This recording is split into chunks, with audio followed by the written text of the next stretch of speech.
Bonjour à tous. Alors, on se retrouve donc pour les prédictions 2023-2024.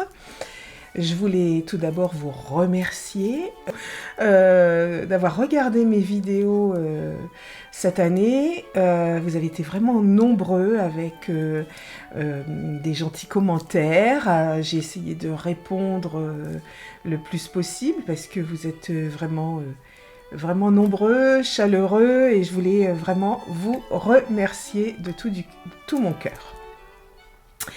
Alors, pour les prédictions 2023-2024, nous allons donc rentrer en année 7.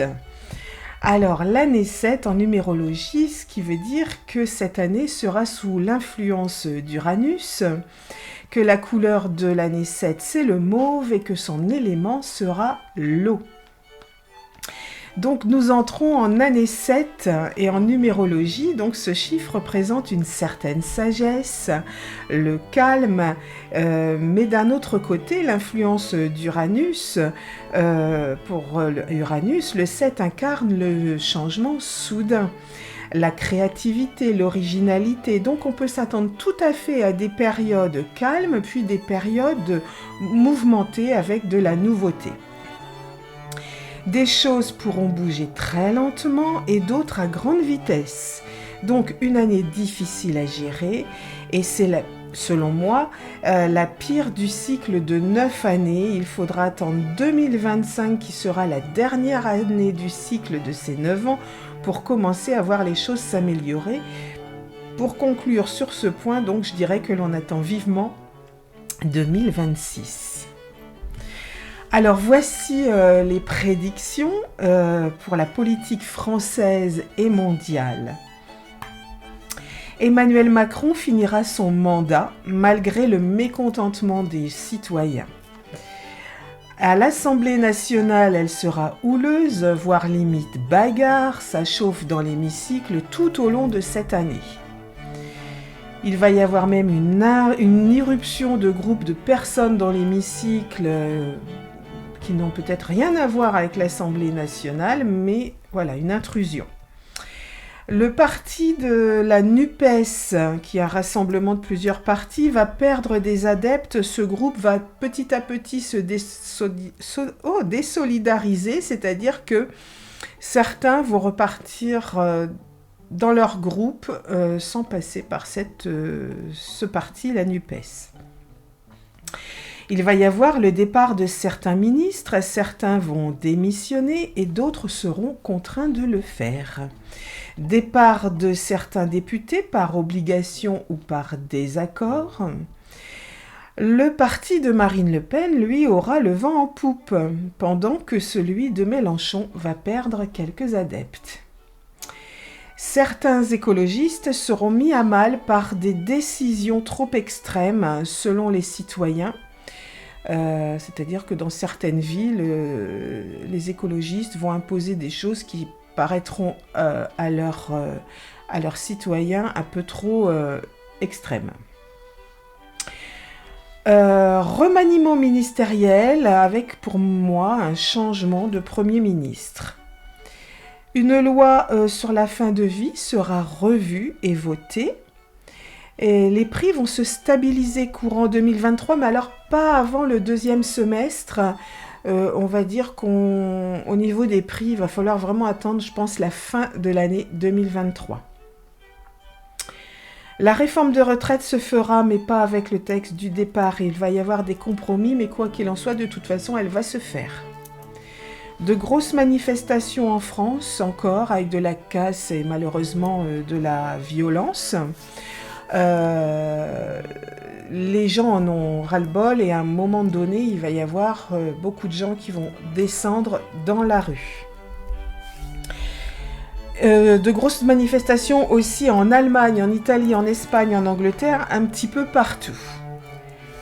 Alors, j'ai quelques prédictions qui sont arrivées avant la publication officielle, puisque je les ai écrites entre août et novembre. Donc j'avais écrit Lula sera réélu au Brésil, donc ça c'est arrivé.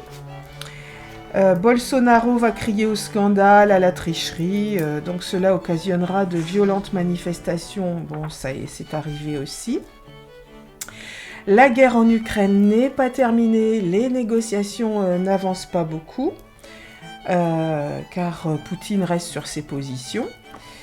Par contre, des Russes à des postes clés vont finir par refuser d'obéir ou vont déserter de leur pays. Ils en ont un petit peu marre de la dictature de Poutine. Cependant, Poutine va prendre une grave décision qui, selon moi, va le mener à sa perte. En plus de ses problèmes de santé, voilà.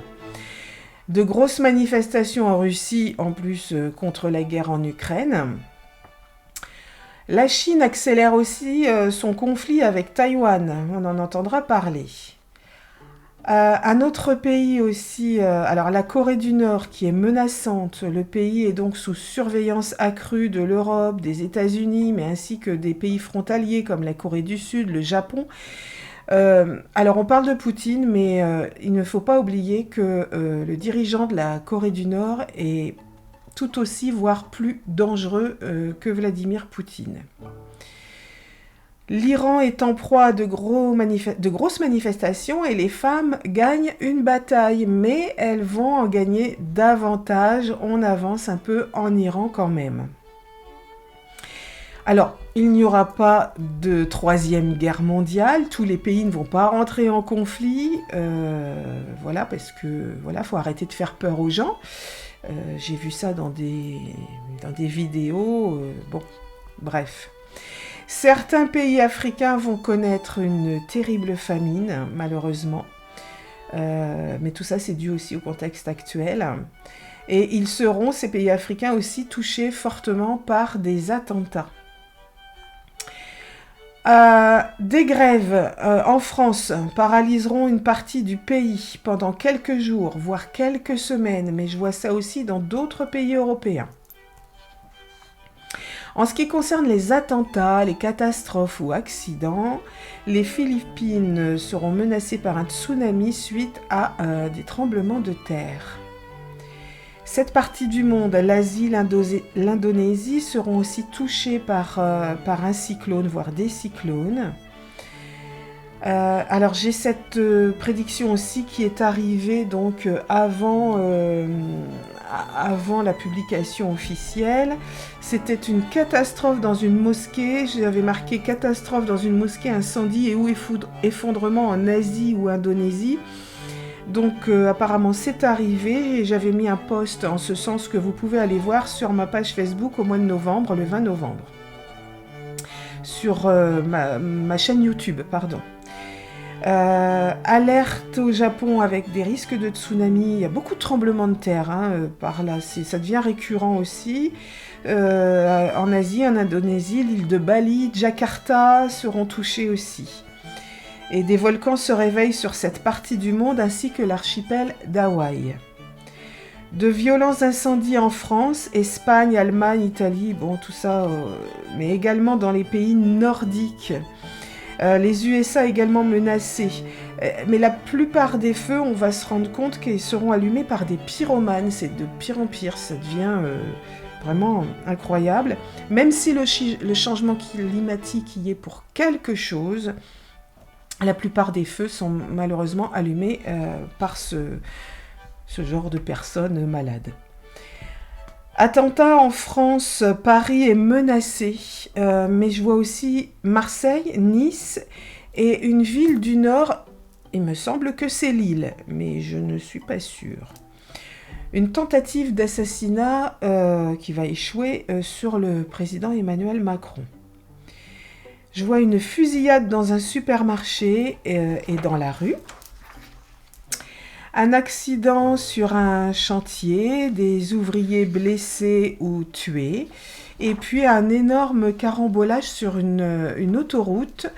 Alors, mon mari vient de me dire qu'apparemment c'est arrivé hier ou aujourd'hui ou ce matin, je ne sais pas, mais qu'il y aurait eu, je regarde pas les infos trop, mais apparemment il y aurait eu ça. Donc, à vérifier. Catastrophe climatique au Venezuela et Argentine. Incendie, je vois un incendie dans un hôpital et un incendie dans un centre commercial avec des explosions ou des explosions. Alors je vois un bus dans un ravin, pas beau à voir.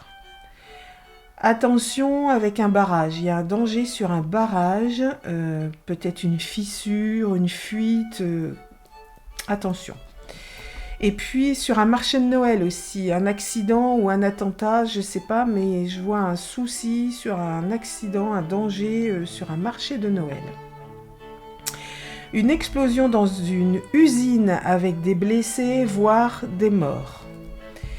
Des inondations terribles, Chine, Canada, Amérique du Sud, USA, mais aussi en France. Alors vous allez me dire comme souvent, sauf que là, c'est plus violent, plus souvent et plus récurrent. Problème sur un bateau de croisière et également un bateau porte-container. Alors, élitroyage, échouage de bateau, voilà, en tout cas, souci important. Je vois le défilé du 14 juillet sous une très très haute surveillance. Alors pourquoi, je ne sais pas, peut-être qu'ils ont eu des infos de menaces ou je ne sais quoi, mais en tout cas le défilé du 14 juillet, il va être vraiment sous haute surveillance. Et puis je vois une formation d'un gouffre ou d'un cratère. Bref, pour moi, en flash, c'est un trou béant. Un trou béant voilà, qui apparaît. Les prédictions du domaine médical. Alors, le Covid ne disparaît pas, comme beaucoup l'avaient prédit il y a 2 ans. Oui, il va disparaître, on n'en parlera plus. Ben non, moi j'ai toujours dit que non. Donc, j'ai toujours dit qu'on allait vivre avec, que les gestes barrières seront toujours plus ou moins présents, donc ce qui est le cas. Et puis, par contre, je vois un médicament par voie orale qui sera plus efficace, et puis peut-être un nouveau vaccin sera mis au point, plus efficace aussi. L'épidémie de grippe sera importante, voire virulente cette année. Et puis, ah oui, j'avais vu ça aussi. Non, parce que je vois des vidéos qui font tellement peur aux gens, c'est terrible. Alors non, la moitié de la planète ne va pas mourir, comme certains l'annoncent. Et non, il ne va pas y avoir des jours de ténèbres. Je rappelle que ces jours de ténèbres dont certains parlent dans leurs vidéos, c'est une ancienne prophétie en fait qui date de l'Antiquité. Et qui malheureusement a été reprise dans les années 80-90 par des personnes mal intentionnées. En fait, c'est juste pour vous faire peur. Mais ils sont très malins, hein. Les jours de ténèbres, s'il y a des coupures de courant, ils vont vous dire que c'est ça, hein. Donc vous allez voir, c'est amusant. Et attention, certaines personnes qui font ce genre de prédictions souvent font partie de sectes, comme les QAnon ou voilà. Donc prudence. Je rappelle que l'endoctrinement se fait principalement par la peur. Il va y avoir une campagne de vaccination préventive, pas forcément obligatoire, mais préventive, pour des maladies qu'on pensait éradiquer, comme la variole, la rougeole, la coqueluche. Malheureusement, on voit le retour de ces maladies. J'ai même vu, je crois, alors nous en France, normalement, il n'y en a plus, mais il me semble avoir vu un cas de poliomyélite aussi, alors que normalement... c'est avec les vaccins, on est tranquille contre la polio, qui est une maladie très très très très grave, mortelle ou très invalidante.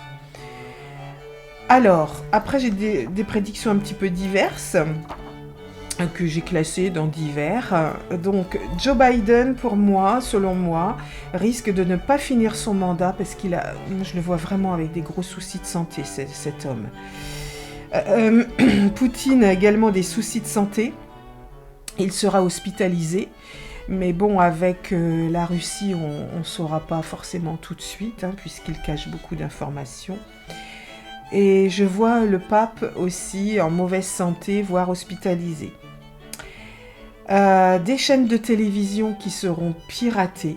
Attention, alors on voit beaucoup de piratage d'hôpitaux, de choses comme ça. On n'est pas à l'abri que des chaînes de télévision soient piratées, donc soyez vigilants si vous regardez dans les médias. Et puis une intrusion aussi sur une chaîne de télévision. Je vois un rebondissement dans une affaire non résolue et un scandale au sein de l'audiovisuel. Une personne connue sera arrêtée. Il va y avoir pas mal de décès de personnes connues, de personnalités aussi. Là, dans les 2 premiers mois de l'année 2023, ça va être une hécatombe, malheureusement. Et je vois aussi un souci pour Line Renaud, une personne que j'affectionne en plus beaucoup. Souci de santé important, voire hospitalisation, voilà. Et puis, je vois un autre décès dans la famille royale. Je pense que c'est un homme. Un des enfants de la reine peut-être, ou un cousin, mais quoi qu'il en soit, c'est le décès d'un des membres de la famille royale. Donc voilà les amis pour les prédictions 2023-2024. Bien sûr, tout au long de l'année, j'en aurai d'autres que je mets bien sûr sur mon site internet en plus, que je vais rajouter au long de l'année. Donc il suffira d'aller voir de temps en temps ces prédictions qui m'arrivent. Et puis, eh bien, je voulais donc encore une fois vous remercier pour votre fidélité, pour vos clics sur la page Facebook, vos commentaires, etc. Donc ça fait toujours vraiment plaisir, même s'il n'y a pas un commentaire mais un petit clic. N'hésitez pas à vous abonner à la chaîne. Et puis voilà, moi je vous retrouve de temps en temps, je fais régulièrement des vidéos. Et en attendant, je vous souhaite de très bonnes fêtes de fin d'année, du mieux possible. On est dans un contexte pas facile, mais essayez de les passer du mieux possible, en famille, dans l'amour, dans la joie, dans la paix, et surtout dans la sérénité. Voilà, je vous embrasse très fort et surtout, prenez bien soin de vous.